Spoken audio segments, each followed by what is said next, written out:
When healthcare works, a story of caregiving and hope.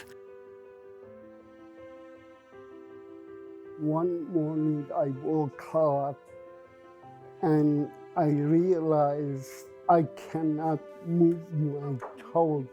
That day, Saeed's wife, Mojgan, joined the more than 50 million Americans who are responsible for taking care of a loved one who is sick or disabled. She became a caregiver. I've always counted on Saeed. I never thought that I would be the one that everyone will be counting on me. The numbness spread throughout Saeed's body, and he was eventually diagnosed with Guillain-Barré, a rare disorder that causes your immune system to attack your nerves.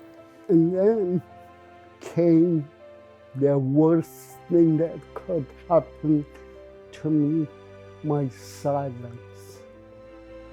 I couldn't talk.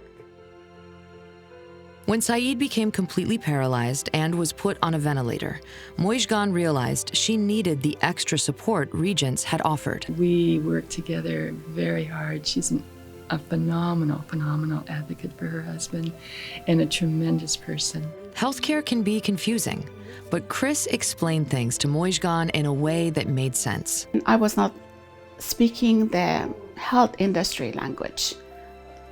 I knew what I want, but I didn't know how it would translate to that language. And Chris was the one who was translating it for me. So it helped me a lot. Finally, Saeed started showing improvement. He could move his pinky finger or wiggle a toe, and one day, his voice returned. That was probably the hardest thing that I had to go through.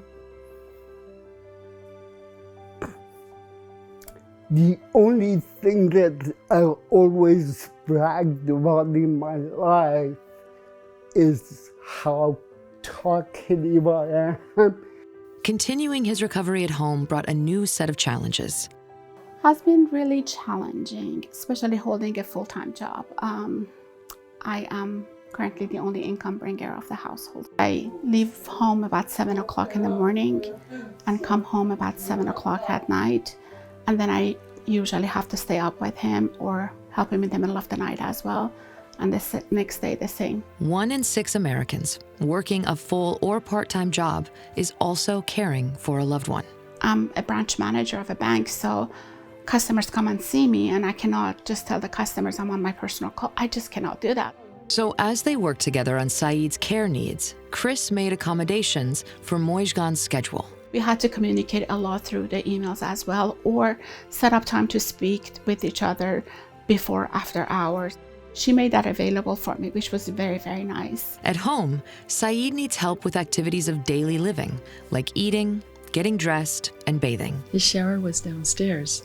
So imagine yourself in your living room with a bed bath every day.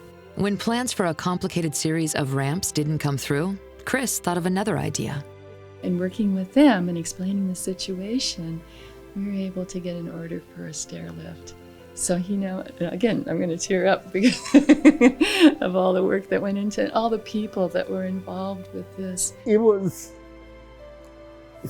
a wonderful blessing with that equipment there. I can't even put a value on it. Chris may be Saeed's care manager, but she's become so much more than that. Mojgan and I have become like sisters, very, very close. I really think without Chris, I would have not been able to get to where we are right now.